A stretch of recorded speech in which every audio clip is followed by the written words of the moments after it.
I went a couple of months, and neither night that I went did they offer to pray for people to receive this experience they had. So a fellow by the name of Ernie Tavilla was leading a full gospel businessman in Boston, and so I called him, let him know I was getting frustrated. So Ernie suggested I speak to a guy, Episcopal guy down in the Seekonk area, which I did, and fortunately for me, he led me right into baptism. And a week later, a group of the friends that were meeting in a Bible study with me all received the same experience. And so I attribute that directly to Tony.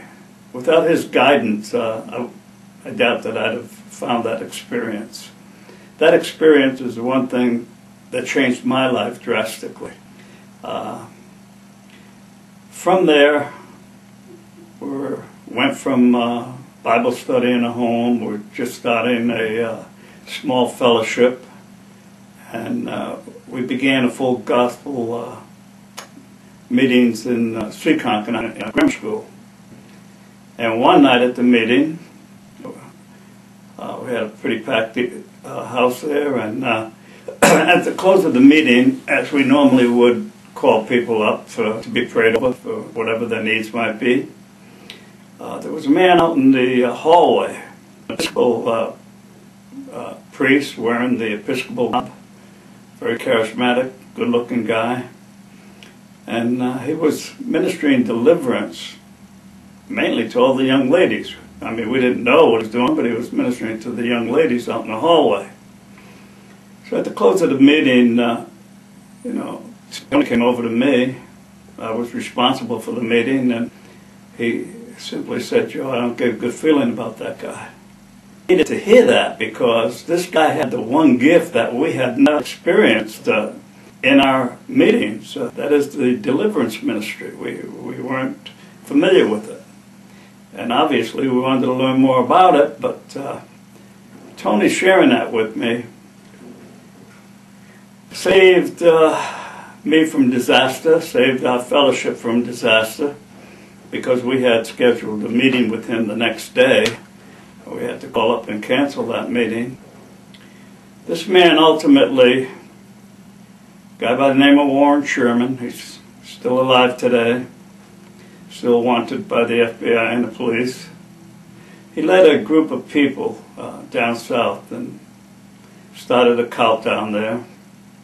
Some of the people have come back and have shared with me a lot of the experiences they had, how dangerous a man he is. But I give that credit to Tony for telling me that.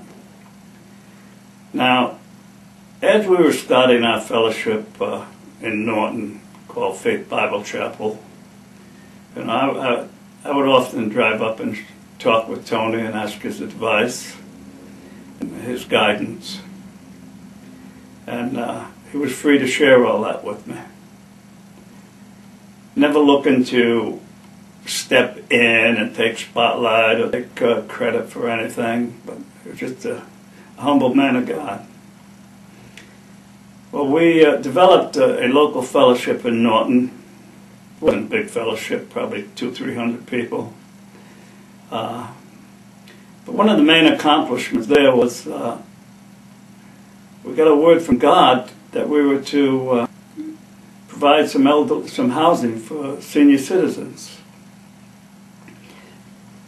With that few number, it seemed impossible, but we took the shot and went after it.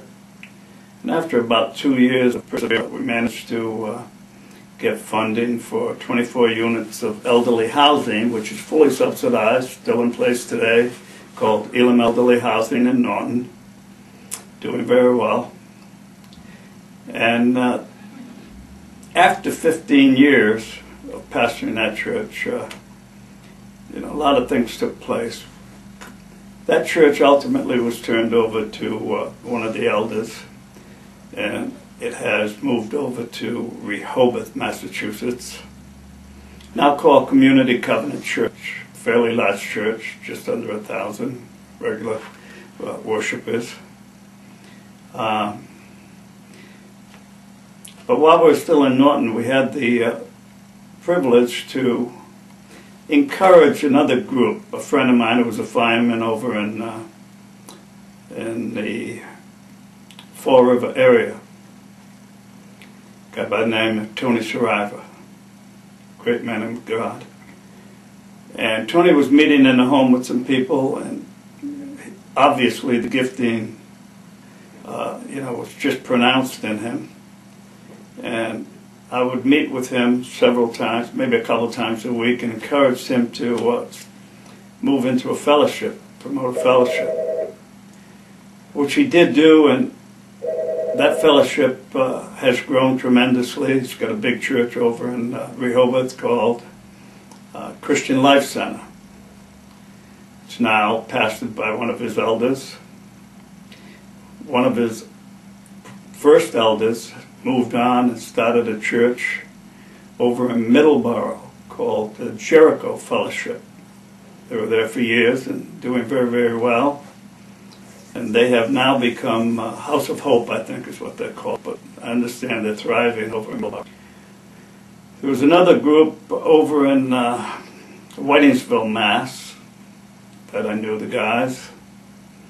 They'd come in and out of the meetings. One of them was my brother-in-law, Jack Casey. And so having that contact with them, I encouraged them as their number kept growing in their Bible study. You guys have to start thinking fellowship up in this area because there's no full gospel church up here. So you guys need to provide that. And they did. And that group has now become Faith Fellowship up in Uxbridge, Mass. Very sizable church. They've now become a four-square church, and they're doing very, very well. I'm telling you these things, Paul, because as far as I'm concerned,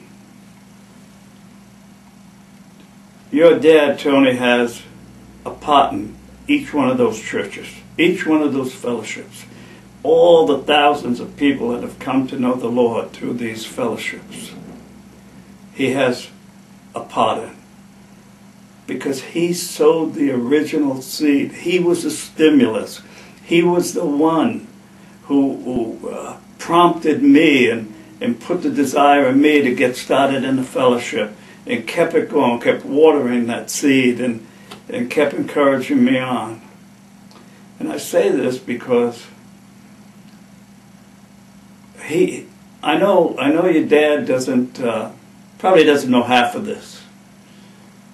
I'm sure doesn't know all the works that have started because he was faithful to come down here to Attleboro to a Baptist church and share his testimony one night. But because of that, a lot of good things have happened in the Lord, and a lot of people have come to know the Lord. Obviously, it's the Lord's doing. Obviously, he's the architect and the orchestrator of all these things. But it takes people who are willing to respond to his prompting, his urging, his nudges. Just like your works here now, that's Living Waters. Where did it come from? It springs up. It just springs up like all living water does. It springs up. But that's what God needs all over the earth. Living water to spring up. People that'll respond to his will and his program. That'll say yes when he taps you on the shoulder. I'm telling you this so that you'll know your heritage. You'll know, what you come from, the kind of stock that you come from. Is it all transferable, that kind of DNA? I don't know. I don't know that. I rather doubt it, but it's nice to know that's my heritage. That's where I come from. I want to encourage you, and I want you guys, you and your brothers and sisters, to give due honor to your dad, even before he goes home and gets it from heaven.